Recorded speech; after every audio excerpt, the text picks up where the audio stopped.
अस्सलाम वालेकुम dear viewers, उम्मीद करती हूँ सब ठीक होंगे। बैठे बैठे ख्याल आया कुछ स्पेशल खाने को हो। ये है कि और कुछ नहीं है, जिस तरह की गर्मी पड़ रही है ना, तो सिवाय इसके और कोई हल नहीं है। सबसे पहले मैंने दही को लिया, उसको मैंने अच्छे से बीट कर लिया और बस जो चीज़ घर में अवेलेबल है ना, बस उसको बनाओ और खाओ। फटाफट से मैंने कूड़ी डंडा लिया, उसमें मैंने ये पुदीना धनिया ज़ीरा डाल के इसकी मैंने चटनी कूट ली। देखें, ग्राइंड की हुई चटनी का वो मज़ा नहीं है जो हाथ से कूटने का मज़ा है। इसको अच्छे से मैंने इसमें डाल के बीट कर लिया है और टेस्ट के अकॉर्डिंग इसमें मैंने नमक भी साथ ही ऐड कर लिया था।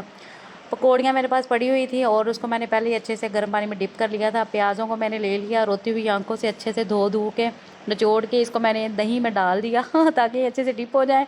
और पकौड़ियों को भी मैंने अच्छे से पहले गर्म पानी में डिप कर लिया था ताकि अच्छे से ये सॉफ्ट हो जाएँ, कुक हो जाएँ। और जी अल्हम्दुलिल्लाह इनको मैंने इसमें अच्छे से डाल के अब अच्छे से हिला लिया। मैंने अच्छे से हिला लिया। घर पे जो चीज़ अवेलेबल है ना, बस बना के खाओ। और जिस तरह की गर्मी है ना, किचन में काम नहीं होता। बस जल्दी जल्दी से मैंने ये बनाई रेसिपी और सोचा आप लोगों के लिए भी वीडियो शूट कर लूँ। कुछ नहीं भी है, जो है बस उसी में अल्हम्दुलिल्लाह गुजारा करो और इसको खूब बनाओ और खुद ही इंजॉय करो।